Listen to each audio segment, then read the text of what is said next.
ताकि हमारे परिवार के लायक तो कम से कम अनाज निकल ही आए। पर पिछले साल तो खूब बारिश हुई थी। हाँ राधिका, तब इतनी बारिश हुई थी कि आधी फसल गल गई थी।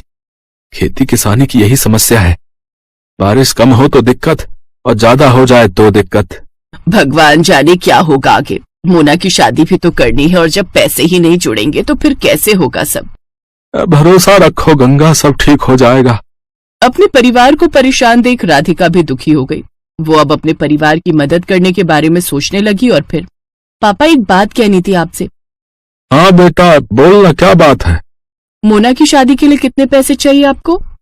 क्यों, ऐसा क्यों पूछ रही है बेटी? बताइए ना पहले। कम से कम 5 लाख तो होने ही चाहिए। 3 के आसपास तो जमा है बैंक में, लेकिन 2 लाख का इंतजाम कैसे होगा पता नहीं। मेरे पास एक उपाय है, अगर आप लोगों को ठीक लगे तो। हाँ हाँ बोलो ना राधिका। देखिए, आजकल ना ये शहर वालों को फार्म हाउस वेडिंग और फार्म हाउस पार्टी का बड़ा चस्का है। हमारा खेत हाईवे से लगा हुआ है, दिल्ली भी दूर नहीं है, तो बस हमें हाईवे से खेत तक का रास्ता ठीक करना है, लकड़ी से खेत की बाउंड्री करनी है और कुछ चारपाइयां और सजावट का काम करना है और एक अच्छा सा नाम सोचकर एक बोर्ड लगाना है। बेटा मुझे तेरी बात कुछ कुछ समझ में आ रही है, इस सबके लिए पैसे कहाँ से आएंगे? वो 3 लाख रुपए हमारे काम आएंगे और अगर धंधा चल निकला तो मोना की शादी हम धूमधाम से करेंगे। मुझे भी ये आइडिया बढ़िया लग रहा है। अगले ही दिन से पूरा परिवार राधिका के कहने पर काम में जुट गया। हाईवे से लेकर खेत तक बढ़िया टाइलें लगा दी गई, लकड़ियों से खेत की 4 दीवारी कर दी गई और फिर खेत अच्छे से साफ कर उसमें घास उगाकर जगह जगह सुंदर चारपाइयां लगा दी गई। फिर खेत के बीचों बीच एक सुंदर और बड़ी सी खुली झोपड़ी बनाई गई। पूरे परिवार ने जमकर मेहनत की। फिर अगले ही दिन, हेलो, मेरा नाम राहुल है, मैं दिल्ली से आया हूँ।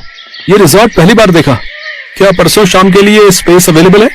हाँ हाँ जी बिल्कुल। क्या फंक्शन है? मेरे बेटे का बर्थडे है, केटरिंग मैं खुद देख लूंगा, बस मुझे ये जगह अच्छी लगी। मेरा बजट 20,000 का है, बोलिए आपको चलेगा? जी हाँ बिल्कुल। थैंक यू सो मच, ये लीजिए 10,000 रुपए एडवांस। राधिका का प्लान काम कर रहा था।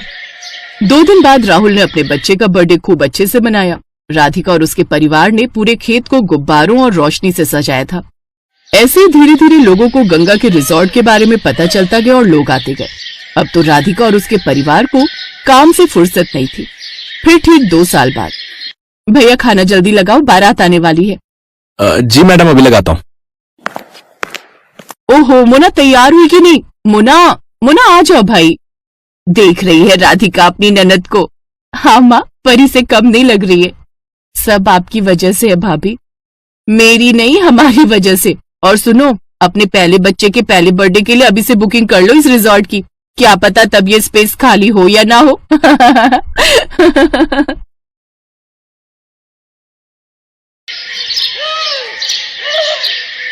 विदाई के वक्त सिमरन अपने पिता से लिपट कर खूब रोती है। बाबा बाबा, मुझे आपकी बहुत याद आएगी, अब मैं कैसे रहूंगी आपके बिना। बेटी, जब भी तेरा मन करे तो आ जाना, ये घर हमेशा तेरा ही रहेगा। जा बेटी, अब अपनी माँ से भी मिल ले। माँ, मुझे आपने जो भी प्यार दिया उसके लिए शुक्रिया। अब ज्यादा ड्रामे मत दिखाओ और अब जा यहाँ से। ये कहकर रमोला उसे धक्का देते हैं कि तभी उसका पति नैतिक उसे संभाल लेता है। क्या हुआ, तुम गिर कैसे गई? वो लहंगा पैर में अटक गया था, बस इसी वजह से। फिर सिमरन अपने मन में सोचती है, अच्छा हुआ माँ को धक्का देते हुए किसी ने नहीं देखा।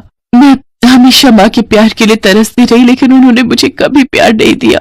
फिर सिमरन ब्याह कर घर आ जाती है। उसकी सास ने उसके स्वागत में गुलाब के फूल बिछाए होते हैं। साथ ही वो बड़े प्यार से उनकी आरती उतारती है और गिफ्ट में उसे सोने का हार देती है। ये ले मेरी प्यारी बहू, तेरा सगुन। बहू, अब से ये घर तेरा है और हम सब भी। तुझे कुछ भी चाहिए होगा या किसी काम में मदद चाहिए हो तो हमें कहना। अच्छा, अब तुम दोनों थक गए होंगे, थोड़ी देर आराम कर लो, बाकी की रस्में फिर करेंगे। शुक्रिया माँ जी। सिमरन नैतिक के साथ कमरे में चली जाती है और आराम करती है। फिर दिन के 1 बजे उसकी नींद खुलती है। ओह गॉड, कितनी देर हो गई, मेरी पहली रसोई की रस्म भी अभी बाकी थी। माँ जी तो बहुत गुस्सा करेंगी।